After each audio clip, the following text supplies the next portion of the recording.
Who did that presentation, Tom? Nice to have programs. I know, makes a difference.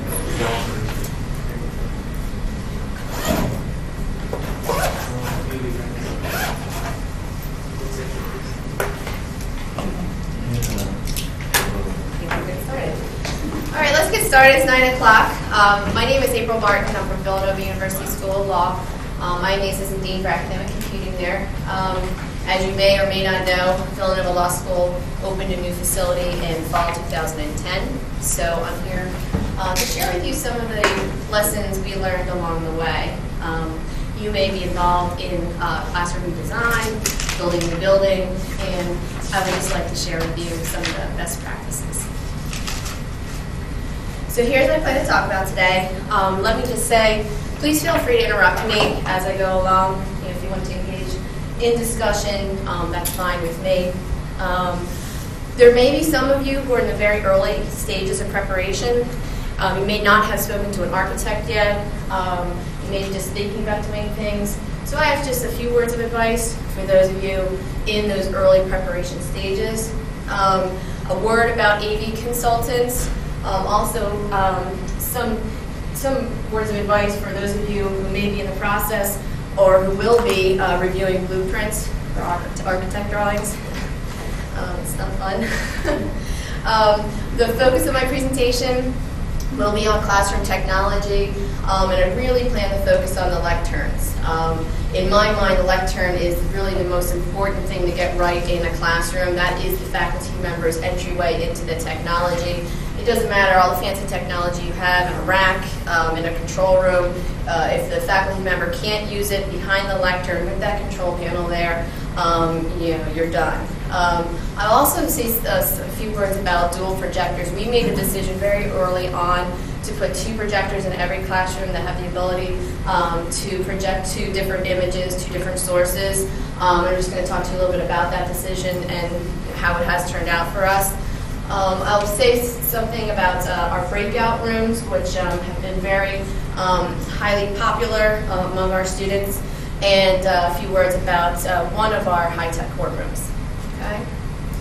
So for those of you, as I said, for those of you who may just be starting your process, you may be just thinking about designing a teaching space, you may be retrofitting an old building, you may be building a brand new building, but if you're sort of just in these very early stages, let me just give you a few words of advice. One of the first things we did was form an IT committee, and you all might be rolling your eyes and saying, oh yeah, we have an IT committee. Well, if your school's anything like our school, we had a pre-existing IT committee, and it was all the techies in the law school, right? So it was, all the technically inclined professors, the 3 or 4 of them, all the IT people in the law school, the AV people. That was our tech committee. And when I say form a tech committee to think about a new teaching space or a new teaching facility, we really need an IT committee that is representative of faculty on all ends of the spectrum, not just the techie people, because you really need to meet everybody's needs. Same with people, staff, students, student representation. Make sure you're getting representation from all different constituencies. If you have a clinic, for instance, in your law school, make sure some of the clinicians are involved, because you really need to make sure you're hearing very early on everybody's needs. What this committee does, what we did is we developed a set of bullet points. And these are general concepts that guide the entire project. And in my mind, I thought, oh, okay, we'll develop some bullet points. Maybe 1 or 2 meetings, hammer out some bullet points. Well, I don't know, if your school's anything like my school, trying to get the people to agree on anything can take months and months and months.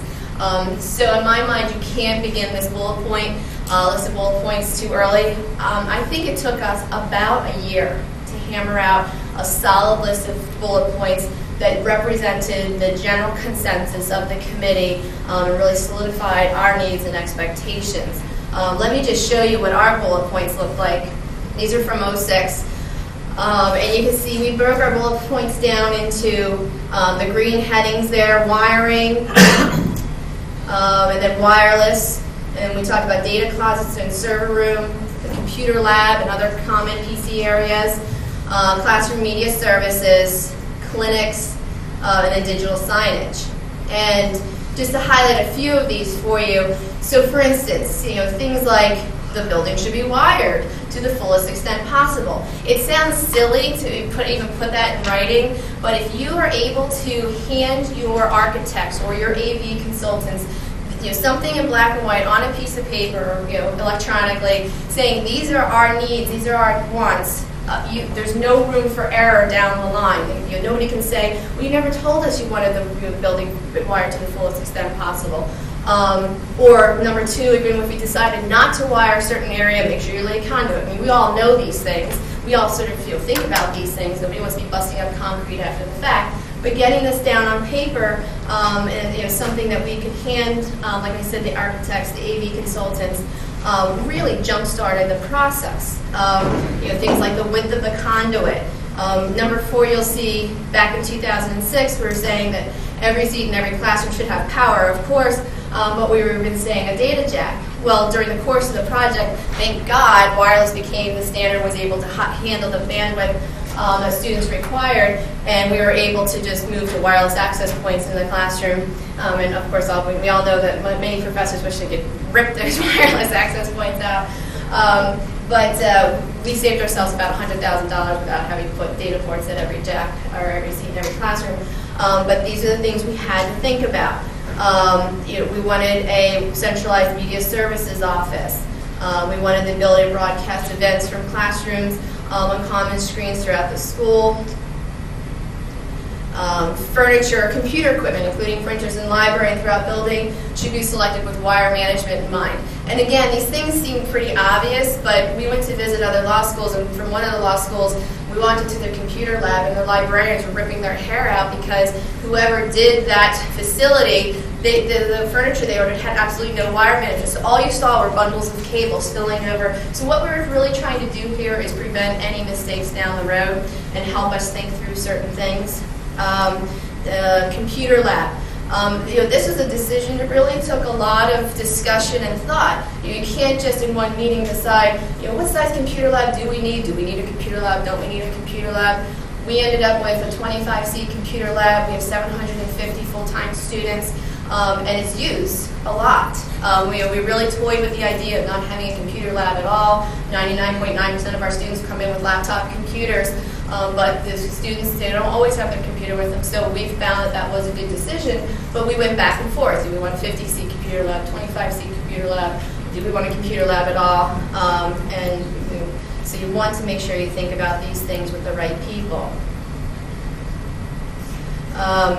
Number two, the building and classroom should be equipped with media services and accessible by the faculty. So we wanted these things. We didn't want type of media services facility where the professor had to walk to the media services office to load a DVD for the classroom. And these things, again, you want to make sure you're talking with the right people. Smart lecterns for all rooms should share a common intuitive design. We wanted to make sure we didn't change things from classroom to classroom. Then you have professors forum shopping, so to speak, or saying, I can only teach in room 204, I can't teach in 210, you can't put me in there. Clinics, like I said, if you have clinics, if you're a law school and you have clinics, they really do have very specific needs that you really need to identify early in the process. Client confidentiality concerns. They do a lot of client interviewing. They want to make sure they have cameras in the room. Cameras aren't too obtrusive. They don't make the clients feel uncomfortable. So you want to consider those things along the way. Okay? The other thing, and I'm sure I'm not the first person to tell you this, but visiting as many other schools as you can, and when you do visit other law schools or universities, take as many pictures as you can, because you never remember, even the next day, you're trying to remember, wait, was that this room or that room, and what was in there?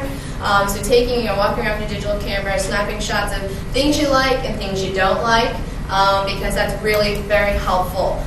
If you're a very organized person, and I'll be the first to admit, we weren't as organized as I would have liked us to be, but being able to store all of those pictures in a common directory that has network access for everybody who needs to access those pictures, naming those files, so you could do a search for courtroom and see the courtrooms for 6 law schools right next to one another would be very helpful.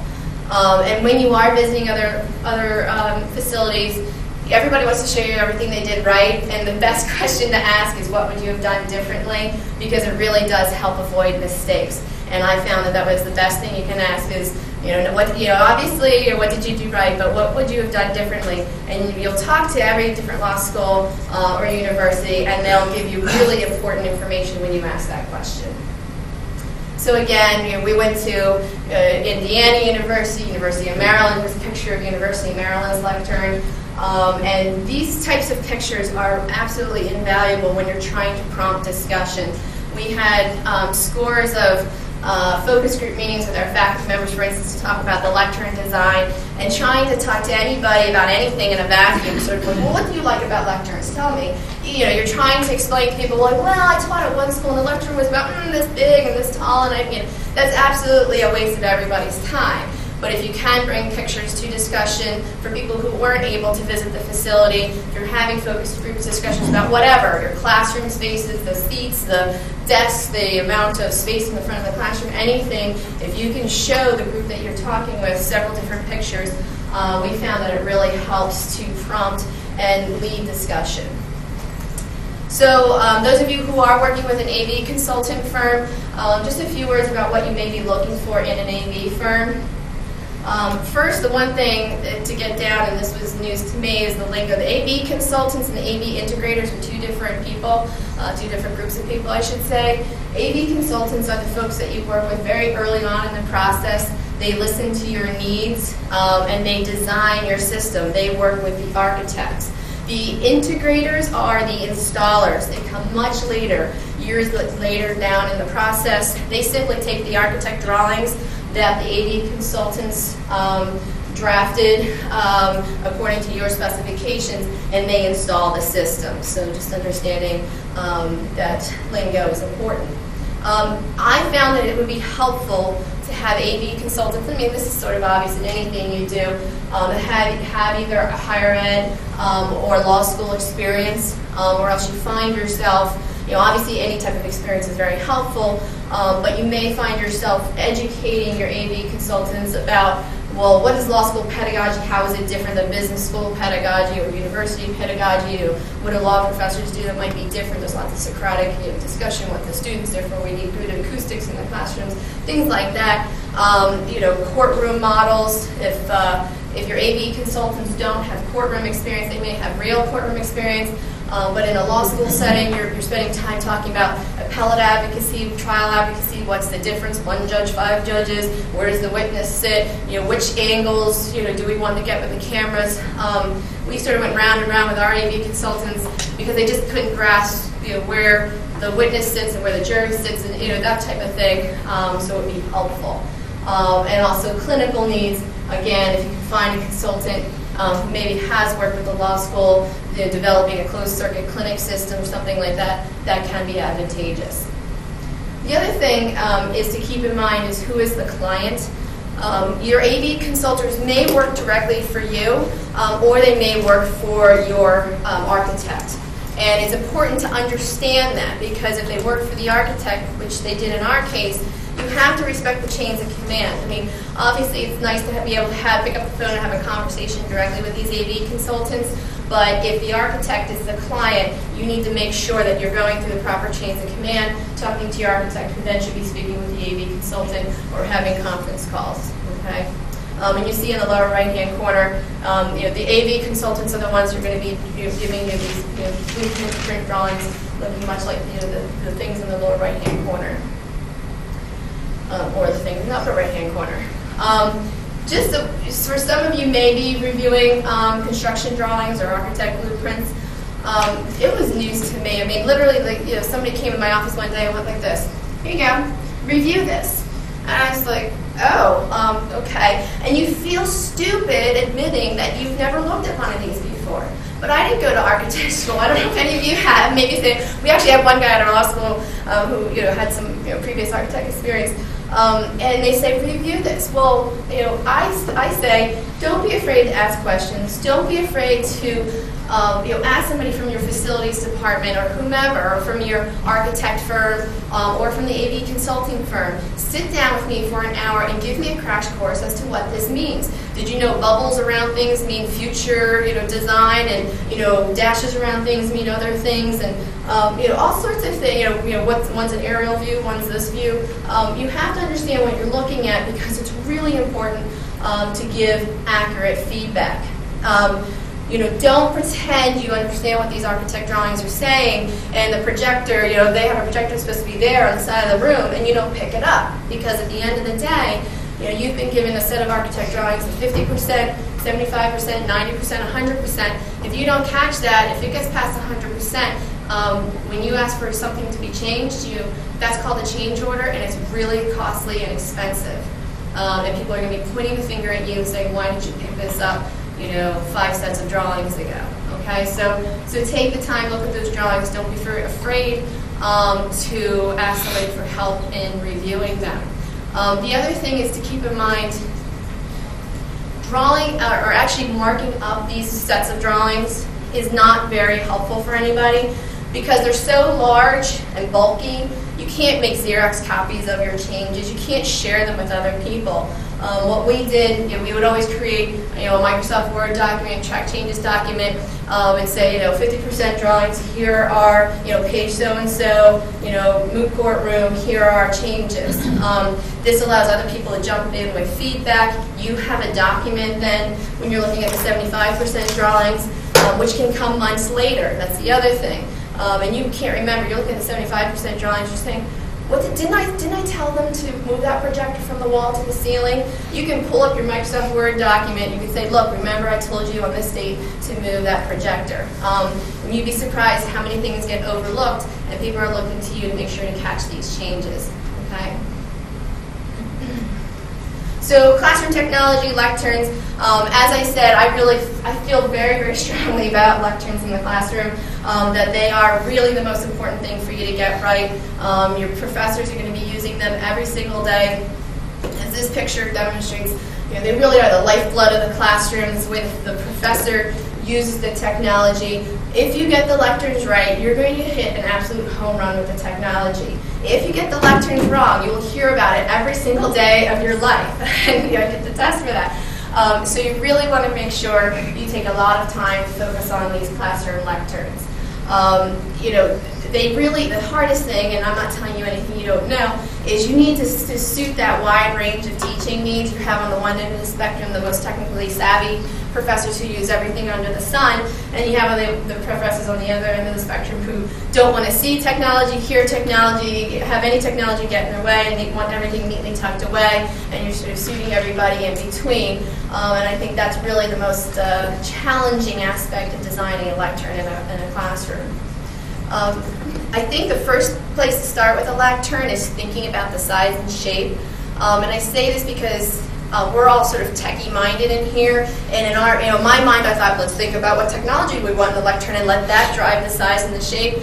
What I found is starting like that ends up in a circular discussion, because if you say, okay, this is all the technology I want in the lectern, and you go to the faculty are going to say, because I want all this technology in the lectern needs to have these dimensions. The faculty don't care. They're going to say, no, we think a lectern should be of this size. And you're sort of just going to find yourself looping back upon yourself. So it seems to me the best place to start with your faculty is just general discussions about the size and the shape of the lectern. Do you want a lectern, do you want a table with all the technology and a lectern free of technology? Some professors, some law schools like mammoth lecterns in the front of the room that can hold everything under the sun. Our faculty really didn't want sort of that psychological obstacle between the faculty and the students, that they really were looking for a nice compromise in size.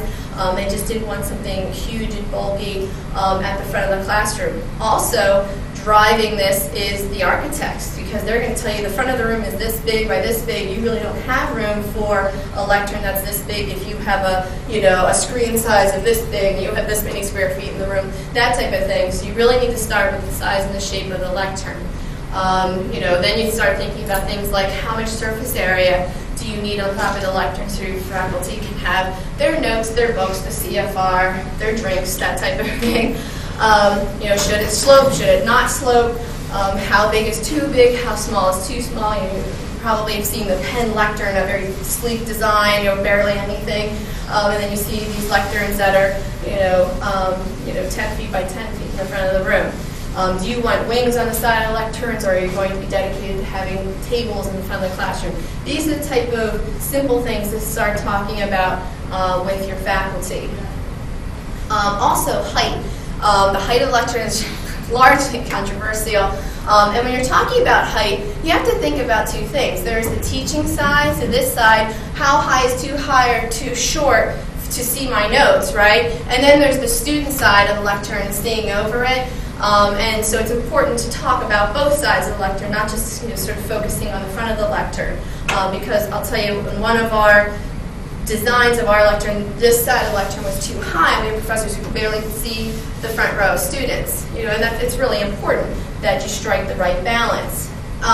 If you have all the money in the world, and we did not, having hydraulics built into your lectern, wouldn't it be wonderful? To press a button and have the lectern, and they make lecterns like this. If you can afford it, God bless you, go for it, because you will avoid lots of arguments and disagreements about the proper height of a lectern.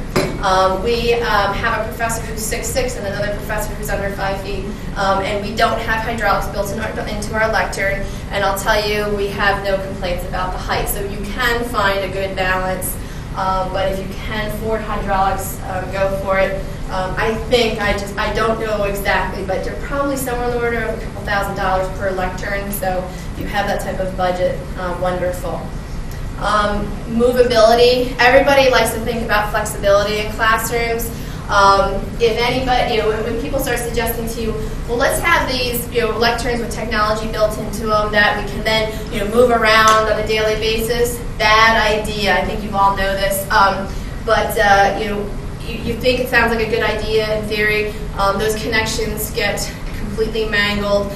We have 2 rooms, and we're dedicated to the idea of having we have lockable casters in the bottom of our classroom lecterns, but we have 2 rooms that we wanted flexibility. And we thought, well, we're just doing this with our lectern and turning it around for courtroom mode, and then turning it back around for classroom mode within 1 semester.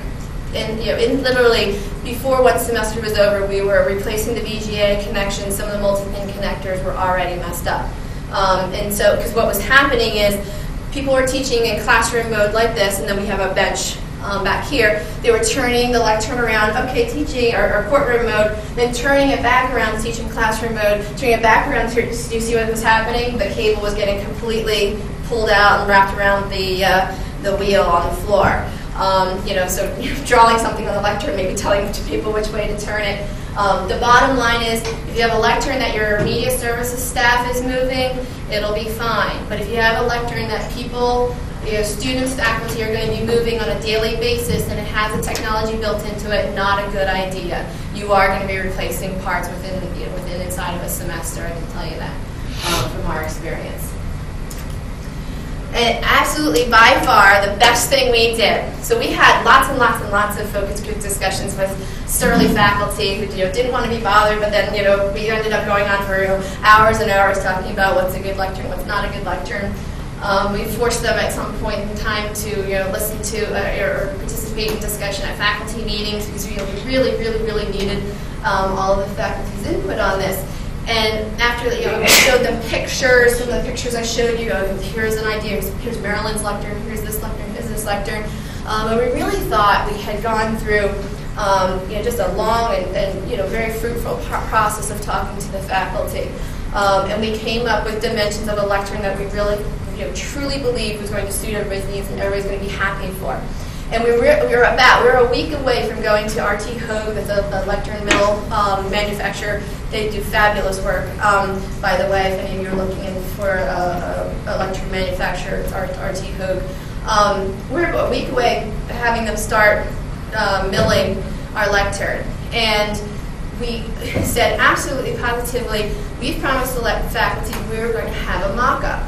Well, we never got a mock-up from whomever we were supposed to get a mock-up from, so we literally got some duct tape and some cardboard and made a 3D life-size model. I wish we took a picture of it.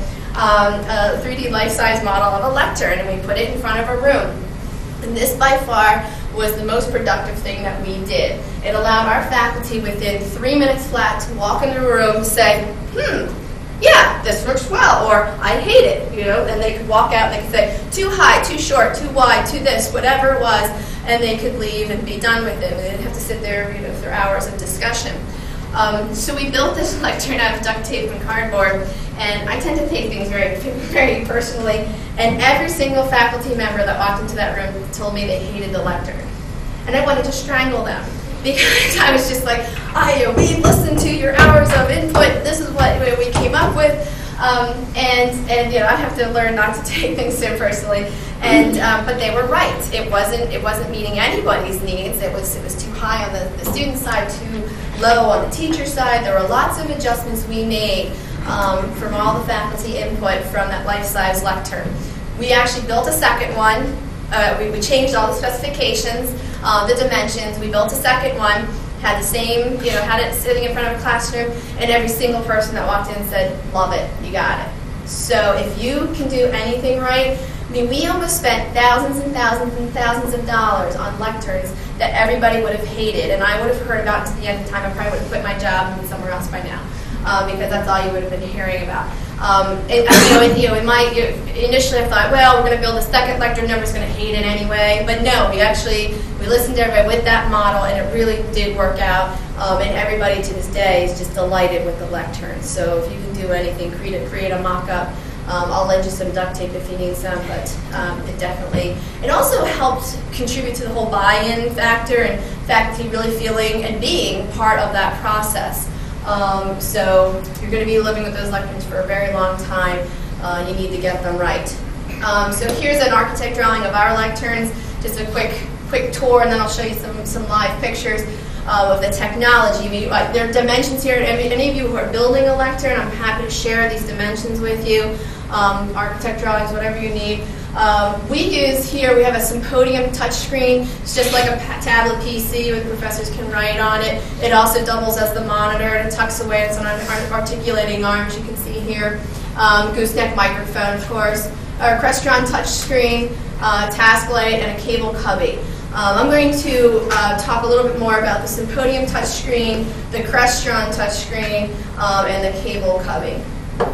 As I said, we have this fold-away monitor, Symposium. Like I said, it's called a Symposium. Just think of a smart wrist, just the brand name. I'm sure some of you have smart Symposium. Some of you think I'm mispronouncing a word up here, but I'm not, I assure you. So it's on a articulating arm, so that professors who want to use it, they can bring it out. Professors who don't even want to see it can tuck it neatly away. This is the articulating arm that we are using. We used an articulating arm in one of our rooms several years ago, and it was awful. It would slip when the professor wanted it to stay. They were trying to write on it. It would collapse. And then you would try to move it, and then it got stuck. It did the opposite of anything you wanted it to do. So we basically just ended up just sort of bolting it and not having it move at all. So at that point, I thought, gosh, an articulating arm is an awful idea. But this product we've been using it for a full school year and have absolutely no problems with any of them. I've been very, very happy. The specs are right here, and the professors are very happy with it, and they get abused every day, and they're still holding up just fine. So here's a picture of the articulating arm. It actually swivels out to the side, so the professor wants to teach on the side. It lays down flat for some people who want to write on the Symposium, and it folds away. You can see the well that we built back here for the Symposium to tuck away back there. So we've been really happy with that decision. Because it gives you more real estate on top of that lectern, that you don't have to take it up with some bulky monitor or some monitor that doesn't tuck away. Keeping in mind you still have professors who don't want to see anything on top of the lectern. And now the beloved touch panel. We use Crestron. I'm sure some of you use AMX, or some of you don't have anything. One of the big questions about a touch panel on the lectern is to build it in or not.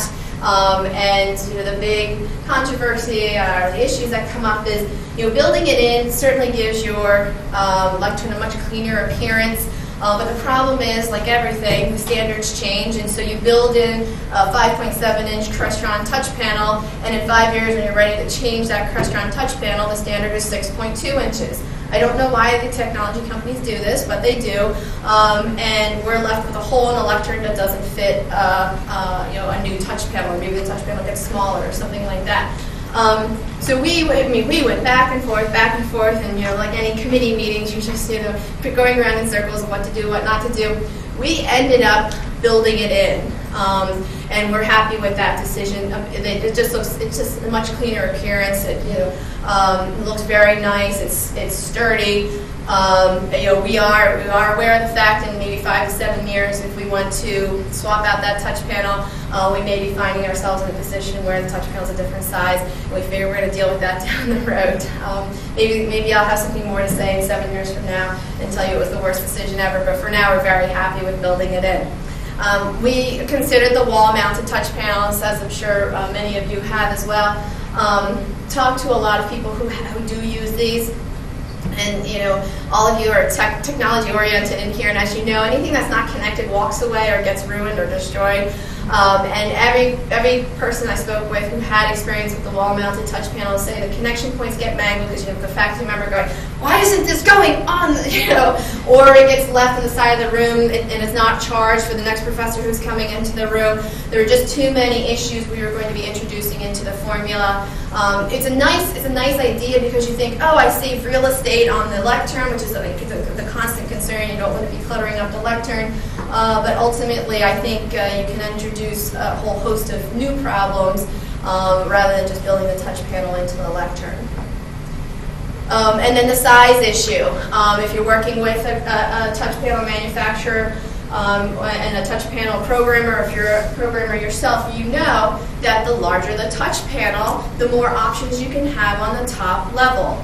So therefore, it's supposed to make things easier. I think on the other, though, you can think, I've seen touch panels that are just much too cluttered. It's a 10-inch or 15-inch touch panel, and every single option is on the top level, and you're looking at about 20 different buttons trying to figure out what you're supposed to be doing.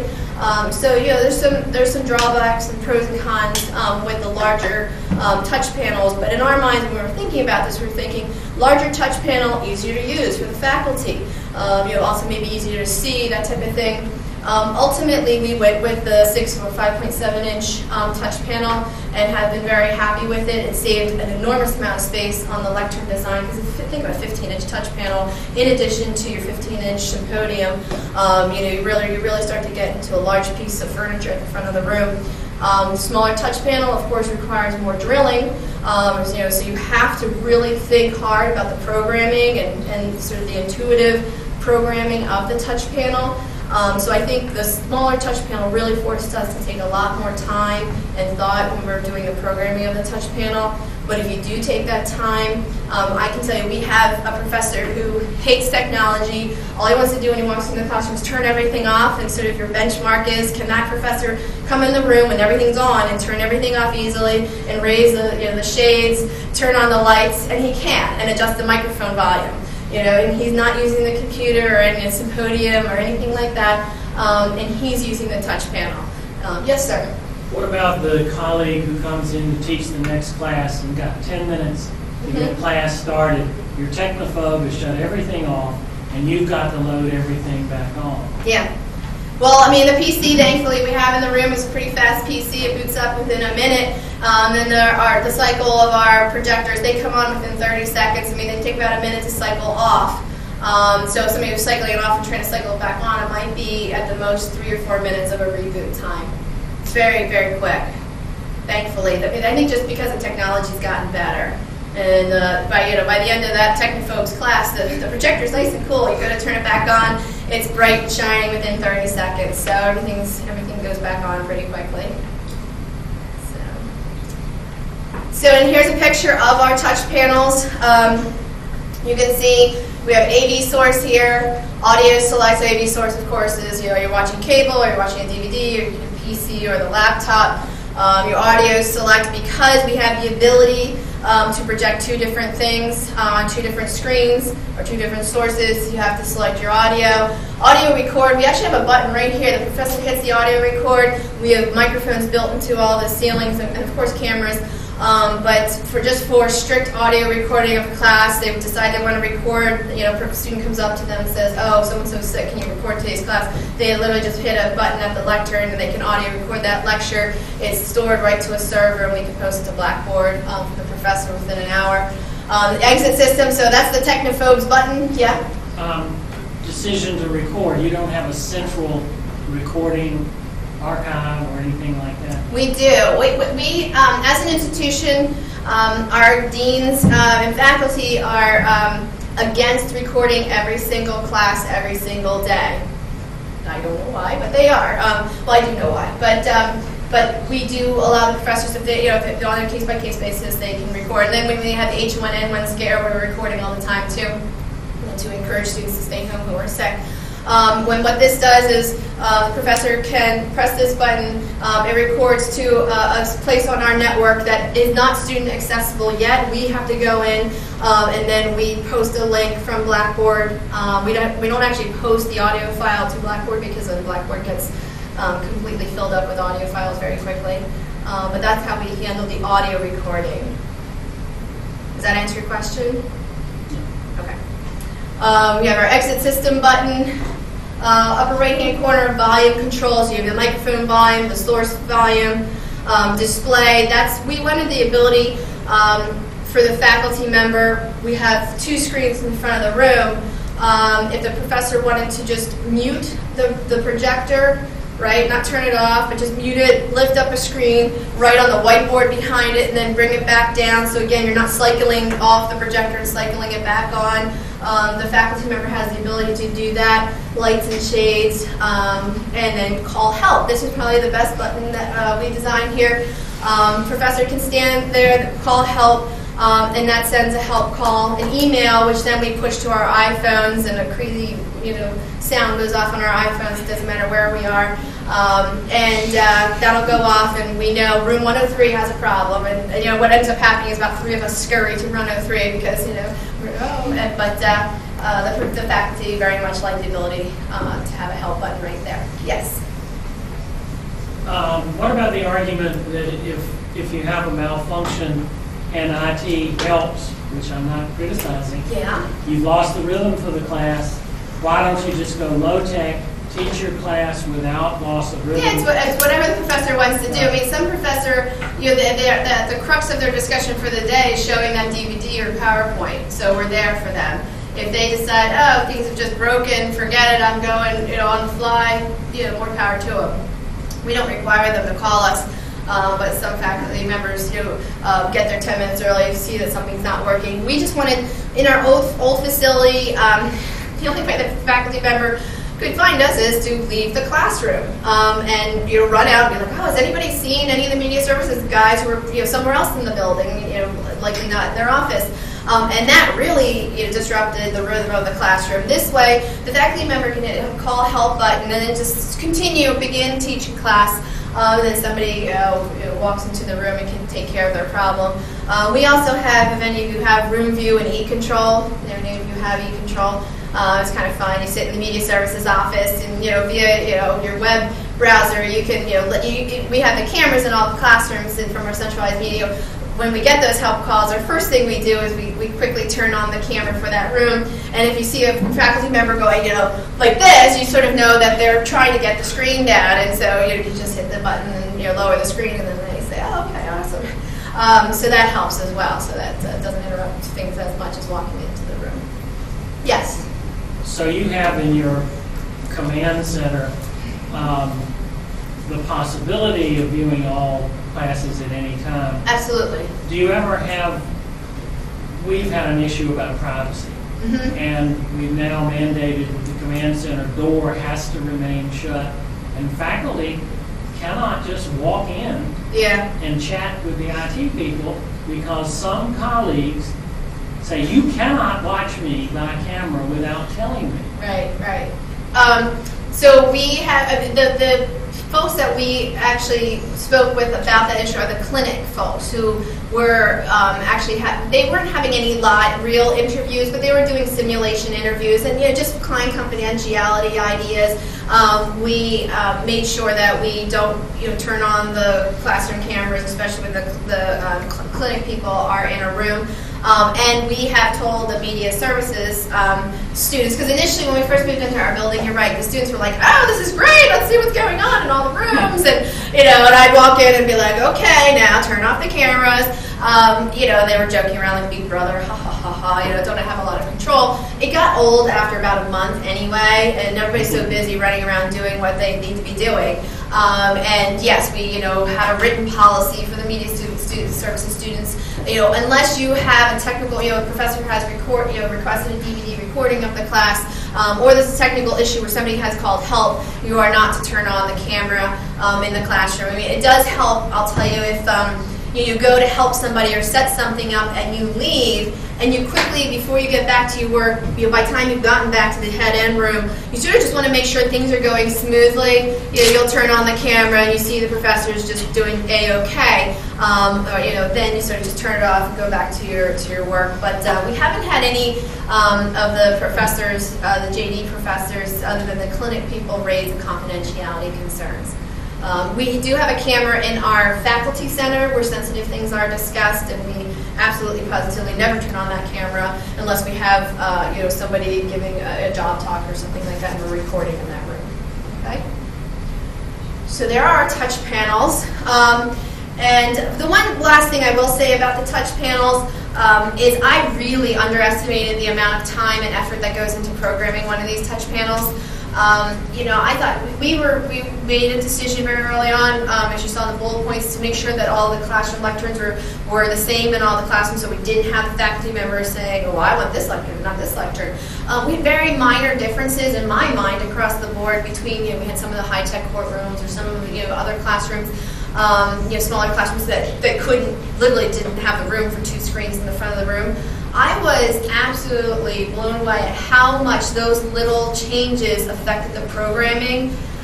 We spent, with our programmers, we used control concepts, and if any of you are looking to use touch panel programmers, I can recommend them very, very highly. We're very pleased with them. They're called control.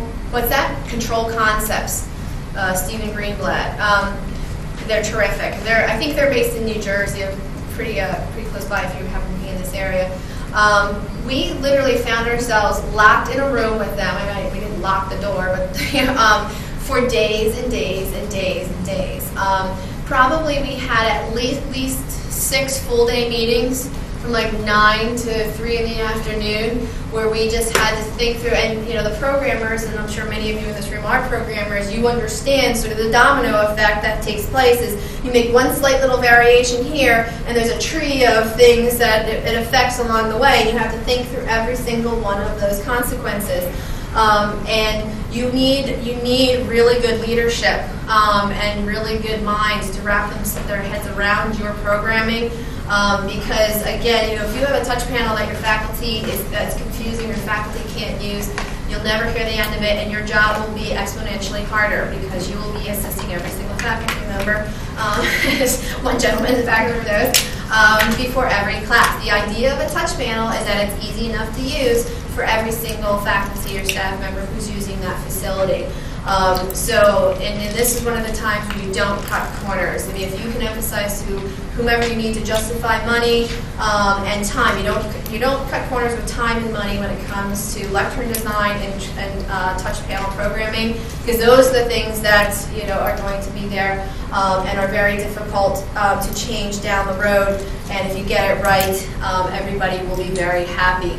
But there's a lot of time and effort involved, and again, checking and rechecking, because we work with control concept. We would be in a powwow for an entire day. A few days later, weeks later, they would send to us screenshots of what the things that we decided on. And you need to take the time to look through those things. Don't just say, oh yeah, that looks great. You heard me. I know. No, you need to be diligent about looking through those, because they're not perfect either. You need to work together as a team to get it right. The other thing we built into our lectern is a cable cubby. So what the cable cubby does is it opens, and you have your VGA, your audio, your Cat 6, and your power right built in. So if somebody comes in with a laptop computer, they can plug right into your system. And so it's nice because it neatly hides away when it's not in use. But what's the biggest problem? If you just have a data jack on your lectern, and it's like, oh, I don't have my Ethernet cable with me. It's built right into the lectern, and people can plug right in. I'm expecting that somebody's going to ask me what would we do different, since that was the most important question to ask along the way. One of the things I would have done different in our design, and it's the little things that bug you. But the VGA cable is like this cable is one of the thick, not very flexible cables, and it only comes out 2 feet. So the thinner VGA cables that are much more flexible, I would have put something longer and more flexible in there, because you have VGA ports in different locations on every laptop, and some professors want the laptop on the wing, some professors want the laptop up here. So right now, of course, we use a VGA extender cable, not a big deal, but it would have been nice to have thought of that in the first place. Just little things like that. And so here's a picture of our lectern. We decided to put wings in our lectern for folks who felt at the top real estate wasn't enough space. Very, very sturdy wings. It can hold coffee, it can hold books, it can hold computers. About 2 weeks into our new facility, we had this grand symposium, and all very important people from all over the world were speaking on our brand new facility. And one gentleman, somewhat large in size, was speaking, decided to sit on our wing. And I was listening through our rich media, just sort of listening, making sure things were going okay. And all I heard was crash. And I thought, what was that? That didn't sound good. He literally sat on the wing and broke it and fell on the floor. And all sorts of craziness ensued. So maybe you need to instruct your professors not to sit on the wings. But I just thought it was kind of funny.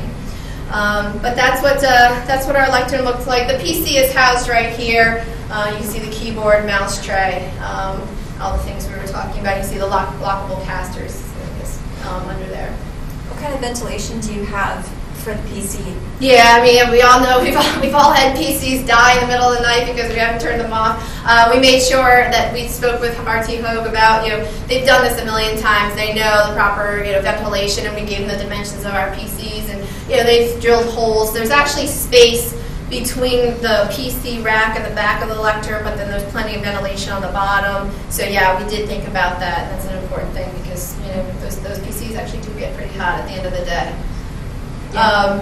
And then, so this is a front view of the lectern. You can see the space. There's a slight on the real estate on the top. There's a slight slope. You can see in the teaching surface with a pencil ledge or ledge there, so things don't fall off. Just Yeah. a quick question on that last slide. Also, looked like there's another floor box over to the side. Yes. So you can have multiple locations for the Absolutely, yeah. You can't build.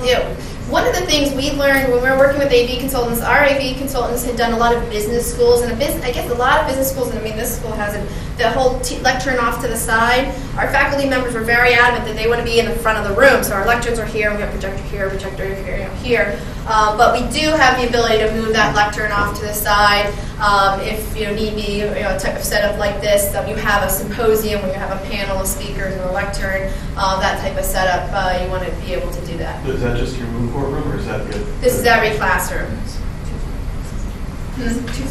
Yes, yeah. Think about, it's not expensive to build a floor box. What is expensive is ripping up concrete after the fact, because you realize, oh my God, my smart lectern is absolutely useless 4 feet from the one floor box I built to the floor. Yes. What kind of connections are you guys using to connect into the floor box? We have the multi-pin connector for the lectern. Okay, so it's not like all Cat cables. We had two Cat 5 cables for just for the LAN PC and the laptop cable cubby connection. So we have two, and we have spare cable coming down, but not connected into the floor. And then everything else is handled through the multi-pin connector. Even the Crestron panel, we don't have a yes. Do you provide document cameras in each of your classrooms? We have one document camera that barely gets used. I don't know about any of you. We have it available. We can roll it around. We have places to plug it in. And we have maybe 2 trial practice professors who still use document cameras. But because of the ability to scan things in, demonstrate, show things in PDF, and the faculty, they can display something and then they can write on it with the symposium. We basically have the ability in every lectern. Do a lot of you see a lot of document camera use still at Elmo's? Yeah. We just don't have a high demand for it at Villanova.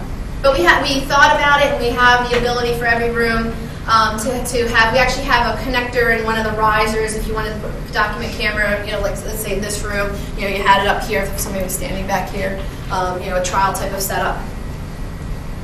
Any other questions on this slide? One of the decisions we also made earlier along the way was the ability to be able to project 2 different sources in the front of the room. This is a picture. You have, an image on one side and cable TV on the other side. We can show cable TV in all the rooms, DVD, laptop, PC. So it's nice if a professor has an Excel spreadsheet and a PowerPoint presentation, or a website and a PowerPoint, whatever combination you can think of, they can do. And I'll tell you, this decision was questioned a lot along the way by our architects, by other people at the law school, because it was costly. It also it really changes the dimensions of your rooms if you're working with the architect. And the architects kept coming back to me like, wow, do you really need to do this?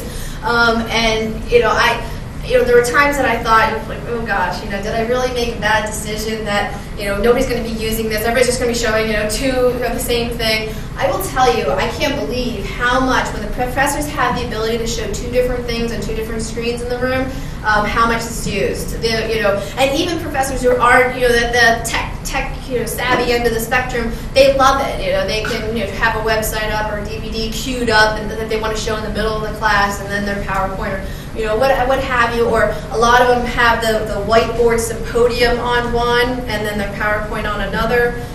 So it gets used a lot. And if any of you are in a position to push this decision, I would encourage you to do so, because I think you will see that it's a popular option for people. Yeah. What size are those screens? That look pretty big. Yeah, I can't remember off the top of my head. Obviously our architects and our AV consultants work very hard. Because of this decision, every seat in the room needs to have an idealized sight line to both of those screens, not just one of those screens. So that's another thing they were ripping their hair out with. And that's why the screens had to be bigger, right? Because if you had 2 smaller screens and just said, oh, everybody's projecting the same thing, so everyone on this side of the room is looking at one screen. So that really also lent to the size of the front of the classroom as well. Yes? Are they wall mounted or drop down? They come down from the ceiling, yeah. And they're controlled through the Crestron touch panel, and there's redundant switches on the back wall. God forbid our Crestron touch panel isn't working for the day. You want to build in redundancy. Collaboration and study space. We built only 3. Now I'm at the point where I wish we did more. We have lots of study space and study rooms, your typical study rooms, but we built these 3 collaboration rooms in the building. We have a 42-inch plasma monitor mounted on the wall, and then the students there's VGA or DVD input, whatever they want to show, and they can collaborate and work on things, and then you have the whiteboard there. And these rooms are very, very, very popular. They're so popular that the night that I went to take this picture, I walked into the room and the students were in there studying, and there's always people in there. And they're always, and I never had to put down instructions like plug VGA cable into your laptop. The students just knew. The students just absolutely knew what to do. And there's a little Crestron controller in there to turn the screen on and off. And I walked in there this night and I said, I just want to quickly, snap a picture for a presentation I'm giving. And the students are sort of acting very sheepish with me. And I thought, I don't know why they're not a very intimidating figure. Why are they acting all sheepish with me? And then I looked at what was projected up on the screen. It was some fancy accounting spreadsheet. And I'm like, you're not law students, are you? And they're like, no. We are constantly invaded by students from across campus on a nightly basis because these rooms are so popular. We're constantly shushing them out and saying, no, these rooms are for law students.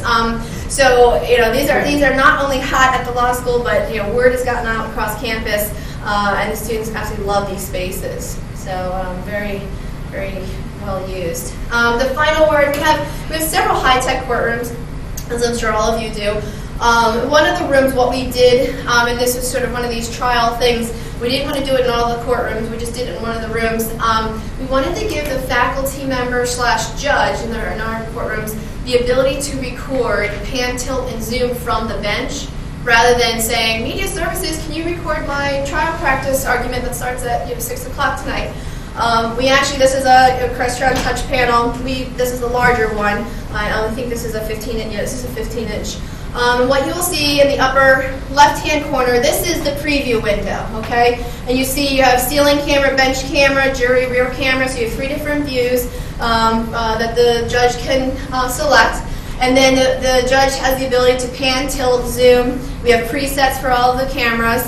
And then in the upper right-hand corner, this is the output. So I've selected, ceiling camera and, some pan, tilt, zoom position. And then you can see what is actually being recorded to the DVD. And then your DVD controls in the lower right-hand corner, a finalize button to pop out the DVD. You can also preview, so it's just wonderful for the professors. They can record, some appellate advocacy or jury or trial practice exercise, and then show it back to the students that same class, or give the student after class. The students walk out of class, here's the DVD, watch yourselves, let's go review it together. And this has been very popular and used very much as well. We didn't build it into all the courtrooms initially because it was about a $10,000 system, and we thought, well, let's build one, and if we need to tweak it, or if it's not used a lot, let's not make a $40,000 mistake, let's only make a $10,000 mistake. But I think eventually down the road we'll probably have this control in all of our courtrooms. Very, very good system. So that is all I have to say. Basically, any of you who are doing this process or involved in this process at your law school or university, it's a very time-consuming process, but it's really important to ask questions, review things carefully, take the time now. It's going to be a 3 to 4 year process, but in the end, it's really important to get it right. You're going to be living with the fruits of your labor for a very, very long time. Don't be hesitant to reach out to me or other people who have been through this process or can hopefully give you some guidance along the way. Okay? Any questions? That's a great point about the movable podiums, because we have one in our courtroom. Yeah. And it doesn't matter how many times we meet with students, adjuncts, faculty. Here's how to move it, right? Here's the instructions. If you have a question, call us, and sure enough, someone will they move the podium just enough to snap. All the time. And, you can have the laminated instructions Yeah. and the media services phone number in bold on top. Please, it doesn't matter. Yeah. Yes, sir. Can a reservation system solve the problem of invaders from across campus? We do have a reservation system, but what happens in the evenings, from 6 o'clock to 12 o'clock at night, and we also have students that are supposed to be showing their wild cards when they come into the building. We have all sorts of things, but no matter what you do, these students are one step ahead of you, and they figure something out. And if they see the room empty, they will plop themselves in there as quickly as possible. We do have a room reservation system for those rooms. And we used to have the students able to log in and make the reservations themselves, and then of course we found the fact that they were, blocking an entire day in those rooms, and then under funky names like cave time, and you're just like, no, you can't do this. You can't monopolize these rooms. I like the swipe system they have in this school. I think, wow, if we had the money for that, that'd be great. We even have trouble with our students have trouble getting into their law library because some of the budget cuts caused, for instance, the engineering school. Its library was folded up, and they have to use the main university library now. So where the students study, they come to the law school. So right. Yeah. Yeah, and it introduces. We had issues. The students used the classrooms to study in off hours, and then we had the students, because our Crestron panels were so user friendly, they figured out that they can watch cable TV, and we're watching the Final Four, and and so you're always going to be dealing with the students, and we're going to put passwords on the Crestron touch panels, but not too difficult so that the professors don't get flummoxed in but something to sort of just discourage student use and wasteful bulb life on our projectors. What's your recording system? Can you talk a little bit about that? Well, we have the ability to video. We have 2 or 3 cameras in every single classroom. We have it built into our head end. We can record straight to DVD. Some professors like the ability to say, here's a DVD. They want that portability. We also have the ability to record straight to the PC. And then we have Rich Media, Sonic Foundry, Rich Media in 2 of our rooms. Our big class, 135-seat classroom where we have symposia, and then also in our ceremonial courtroom. What that allows us over and above your DVD or straight PC recording is the ability for real-time overflow, so you can, and web streaming, and then for distance learning programs, we have some students or some classes that are distance learning that students are watching in real time and wanting to interact with the professor, so it's a slightly different variation there. But as you all know, it's very, very, very expensive. Sonic Foundry. Is there any capture of PC content? Pardon me? Is there any capture of PC content in that recording at all?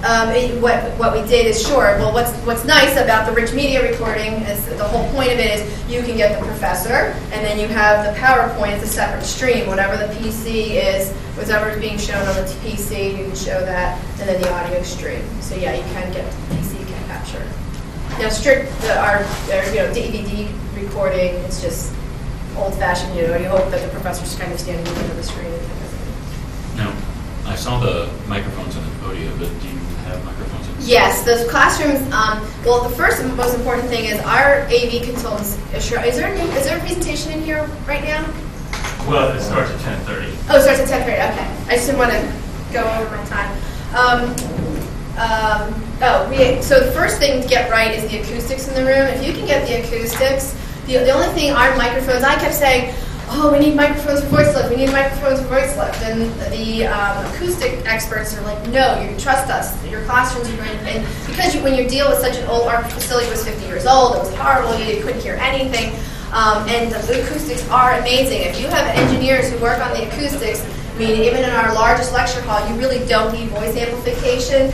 We do, however, have the ceiling mics over the professor area and the student area in the large room that provides some light voice lift, but is primarily used for recording.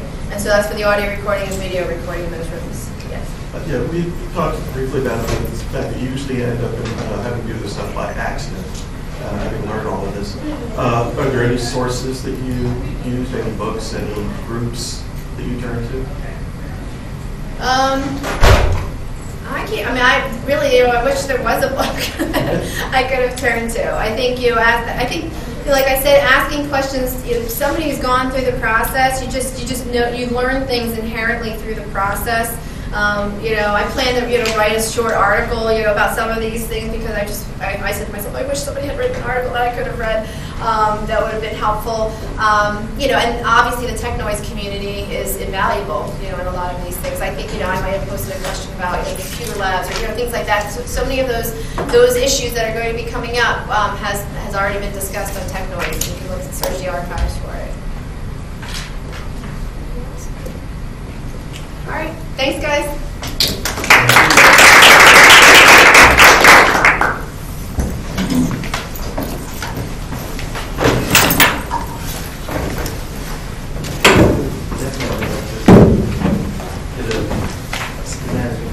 Oh, okay. Absolutely. Yeah, I'll send it to you. No problem. I'll send you that slide I have with the dimensions, all the dimensions. I think that's the... That was similar to ours, but just built out of this way and exported so that Of course, it's not functional. It's everything that you mentioned. And vendor communication. well, the schedule of There's work. so many chances for people to point the finger, so it's like blame everybody. Yeah, but the budget got cut, well, the schedule of work, and the drawings didn't match. Oh, good. And so, the integrator was putting the drawings. Right. And the architect says, well, the scope of work clearly says. Right. And you're like, So the drawings and the scope of work didn't match? That's seems like the BB consultants. yeah, it was wrong. Are they the one that folded? Yeah. Two contractors. Well, yeah. We had 3 electricians, 3 brick masons. I didn't mention, yeah, it was, that building is whatever the bill. Yeah. Laying Yeah. down. Because if you lean back, We're looking to do a class capture system. with a minor, well, probably as moderate as a technology refresher. Get out of your way. Ken, don't be pushy, man. We've got it. You can have any chat we invite. Wow. This is our podium. All right, I understand. I can handle it. Well, that's interesting. Thank you so much. Sure, it's very nice meeting you. Good luck. Yes, thank you.